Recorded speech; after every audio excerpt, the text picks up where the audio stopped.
Hello students, welcome to my YouTube channel. Today we are going to study Standard 10th English Unit 1 1.1 poem Where the Mind is Without Fear. Before we begin with this poem, I request you all please subscribe my channel. If you like this video, please like it and share it with others also.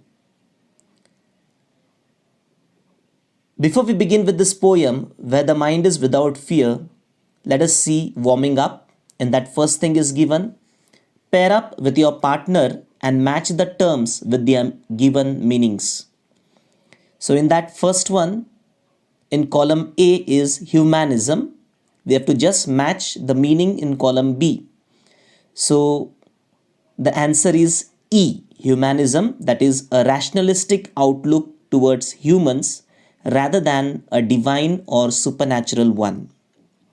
Second one is patriotism, and the meaning is C, that is quality of being patriotic, vigorous support for one's country. Third one is internationalism, and the meaning is D, that is state or process of being international. Fourth one is liberalism, and meaning is B, that is holding liberal views. And fifth one, environmentalism, and its meaning is A, that is concern about an action aimed at protecting the environment. Second point is poems in English are of different types. So if you see English literature, you'll find different types of poems. So they have given the types as sonnet, epic, limericks, lyric, ballad, humorous, elegy, idyll, and free verse. So down it is told, taking the help of a dictionary, internet, gaze and write the type of poem against its description. So in that first one is told, a long story poem, often mythical. So the answer is epic, because epic are lengthy and narrative poems. And this poem specially deals with gods or other superhuman forces. These poems are related to heroic deeds of a person of an unusual courage or unparalleled bravery. So, a long story poem, often mythical, is called epic. So, if you see on the internet or in the dictionary, you'll find more clearly about what is meant by epic. Then second, a short story poem with a message. A short story poem with a message is called as ballad.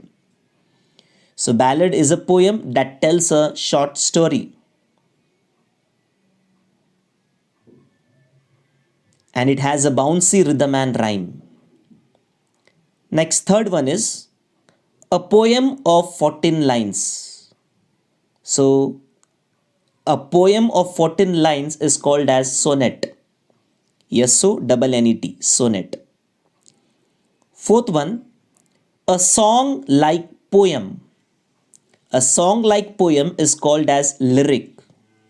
So lyric is a formal poetry which expresses personal emotions, feelings.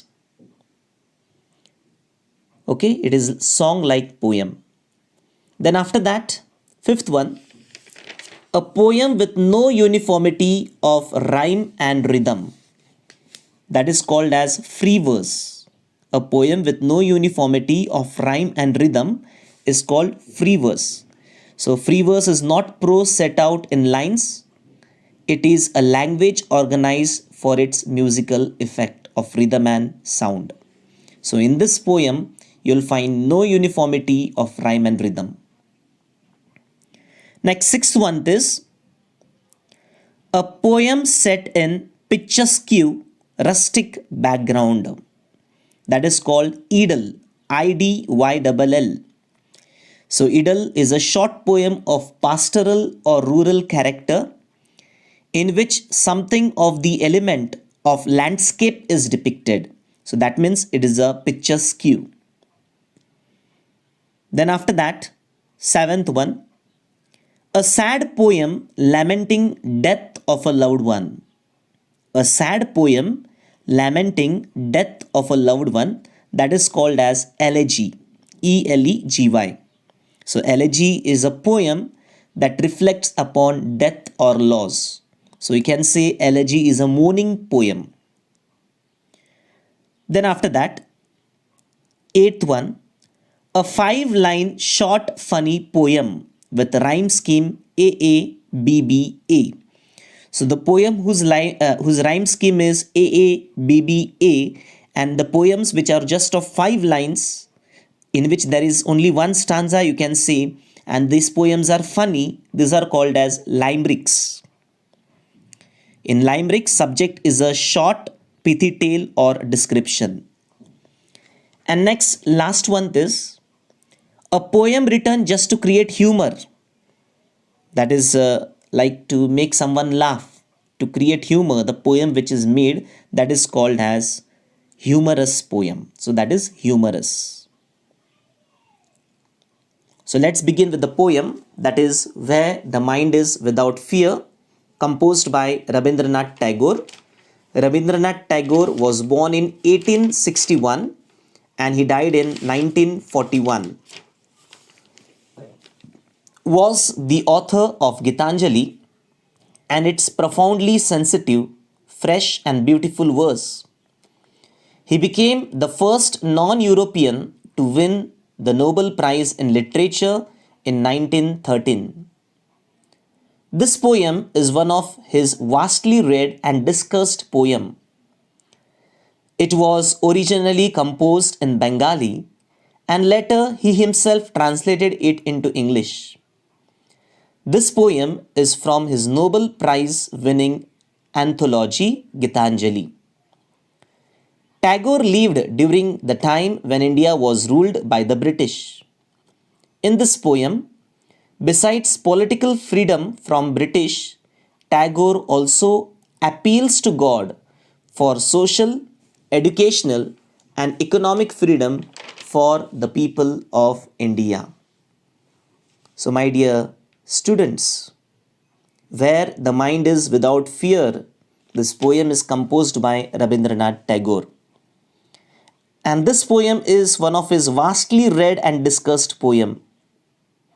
And he had composed this poem originally in Bengali. So in 1900, in that year, this poem was composed in Bengali. And he had given title for this poem as Prarthana. The meaning is prayer. So from this we come to know that this poem is written in the form of prayer to Almighty God. And the reason to write is that he wanted the people of his country to awake and to understand that we are not yet free.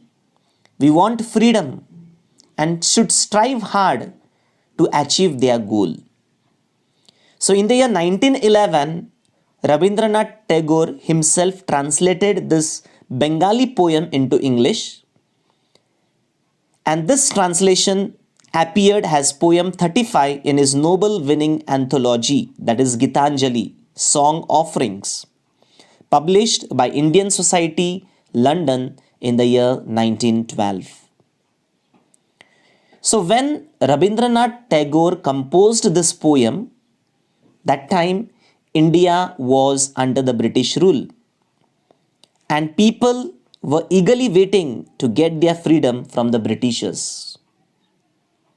So this poem is written in the form of prayer. I told you, this prayer is to God Almighty for a true freedom for his country. And thus from this poem, Tagore reveals his own concepts of freedom throughout the poem, where the mind is without fear. Let's see the poem and the glossaries. Where the mind is without fear and the head is held high, where knowledge is free, where the world has not been broken up into fragments. Fragments means into pieces, we can see. by narrow domestic walls. Narrow domestic walls means division on basis of religion, caste, class and color in societies and between countries of the world. So fragments, that is a noun, which means small parts broken off or separated from something. Where words come out from the depth of truth, where tireless striving stretches its arms towards perfection. Tireless striving means continuous efforts and struggle. And stretches its arms means aims at achieving a goal. Where the clear stream of reason has not lost its way. Stream, that is a noun which means a small narrow river. Into dreary desert sand of dead habit. Dreary, it's an adjective which means dull. And dead habit means old traditional rituals and customs that are harmful. Where the mind is led forward by thee. Thee is a pronoun, it's an old English form of you. Into ever widening thought and action. Ever widening means forever broadening one's outlook. Into that heaven of freedom. Heaven of freedom means condition of total freedom of good thoughts, good words and good deeds while respecting those of others. My father led my country away. So let us see to the poem deeply. The first line, where the mind is without fear and the head is held high. In this first line, the poet prays to Almighty God that his countrymen should be free from any fear of oppression or forced compulsion.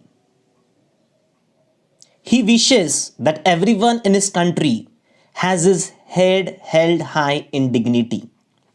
Dignity means calm, serious behavior that makes other people respect you.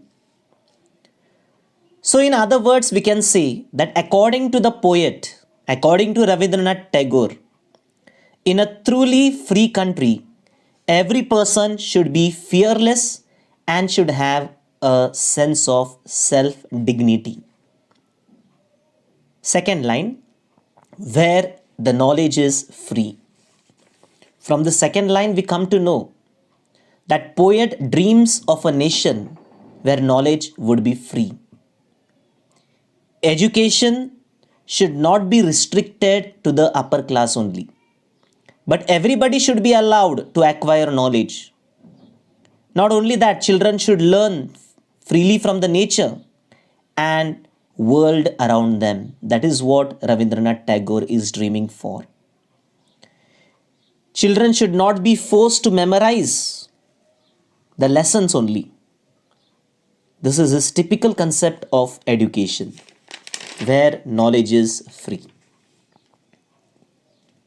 Third line, where the world has not been broken up into fragments by narrow domestic walls. So here, in this line, the poet is emphasizing the unity of not only of his countrymen, but also of entire world. The poet tells, where the world has not been broken up into fragments. Fragments means small parts broken off or separated from something by narrow domestic walls. Narrow domestic walls means division on the basis of religion, caste, class, color in societies and between countries of the world. So here poet is thinking that there should be no division among the people based on caste, creed, color, religion or any other baseless superstitions. In other words, we can say that prejudice and superstitions should not divide the people in groups and break their unity. Prejudice means a strong, unreasonable feeling of not liking or trusting someone, something based on race, religion, and sex. Rabindranath Tagore wants that there should be unity. Next lines. Where words come out from the depth of truth. From this, we come to know that Tagore wants a nation where people are truthful. My dear students, God is truth. And when you accept truth, the truth sets you free. If your life is not in truth, you will be under different kinds of bondages. And therefore, Tagore wants a nation where people are truthful. They should not be superficial. They should not be superficial. And words should come out from the depth of their hearts. That is what Rabindranath Tagore wants. Where tireless striving stretches its arms towards perfection. Tireless striving means continuous efforts and struggle. Stretches its arms means aims at achieving a goal. So from this line we come to know that poet wants that everyone should work hard to reach their goals and in long run to reach perfection. He thinks that they should not be tired by working. People should not be lazy and should not ignore their work. Many times we feel lazy, but if we remain lazy, we cannot achieve our goal. So to achieve the goal, hard work is must. Next line.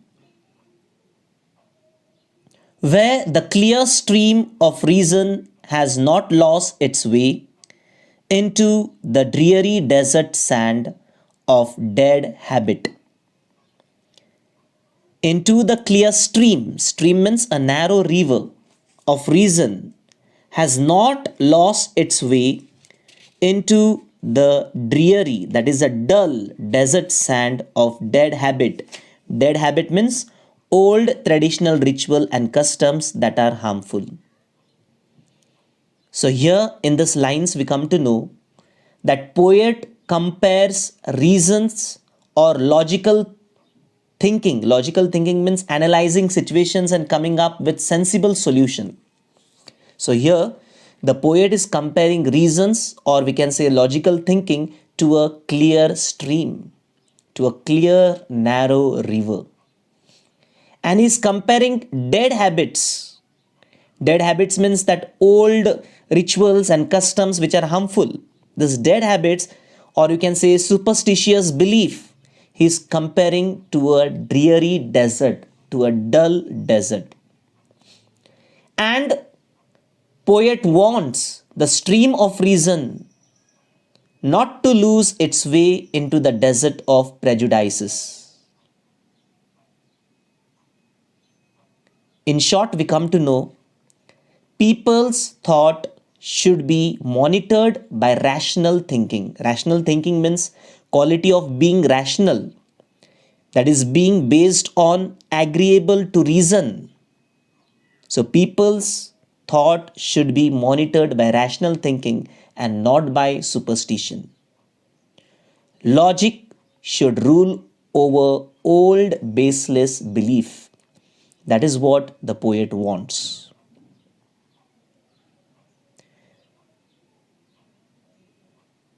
Where the mind is led forward by thee into ever widening thought and action. Ever widening means forever broadening one's outlook. So poet wishes that his countrymen to be progressive and broad-minded. He wants that their minds are led forward to ever widening thought and action by Almighty.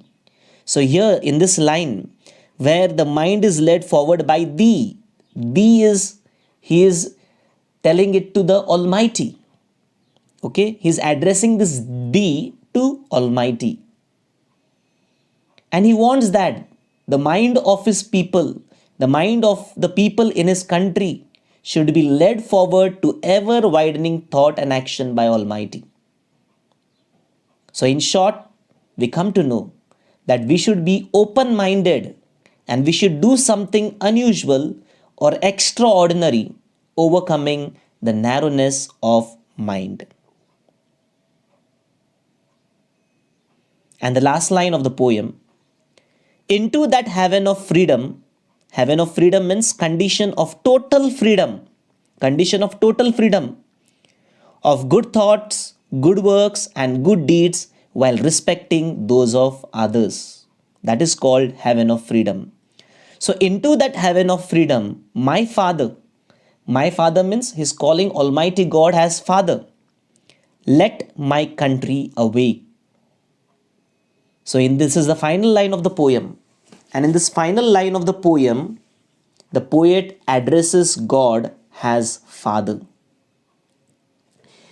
He asks God to awaken his country into such heaven of freedom so that the people will experience complete freedom of good thoughts, good works, good deeds, and freedom of respecting others. The poet prays to Almighty God as his own Father. He calls Almighty God Father. He prays to God to raise or to lift. To raise or to lift means to awake his country to such heights where freedom would be realized at its best. That is called a heaven of freedom. In short, we can come to know that he is actually praying that God awakens his countrymen so that they come out from the darkness of ignorance, from the darkness of prejudices, from the darkness of disunity and all other evils, and they all come into the light. So, poet wants to awaken God within us. Everyone, every person, inside every person there is God. And poet wants that we should awaken this God within us so that our minds will be free from shackles and bondages. And finally, the poet's message is very clear that if all the people of the nation are not wise enough to lead a happy and peaceful life, free from all evils, they cannot enjoy their freedom well. So, to the poet, only political freedom is not so important.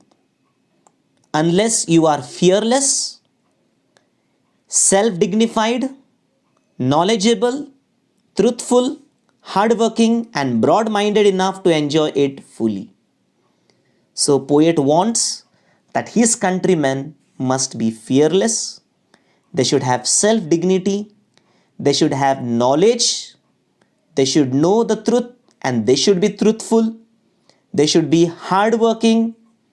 They should be broad-minded. And then only they can enjoy the freedom.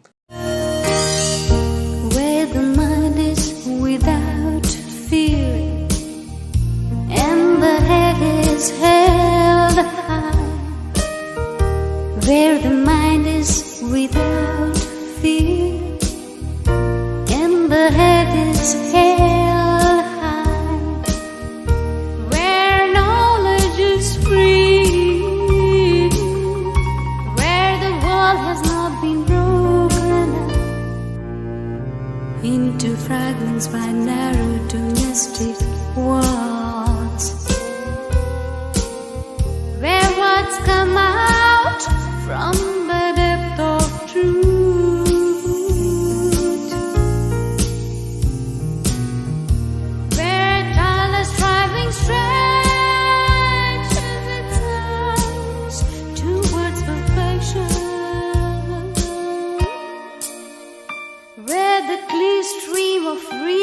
has not lost its way into the dreary desert sand of death.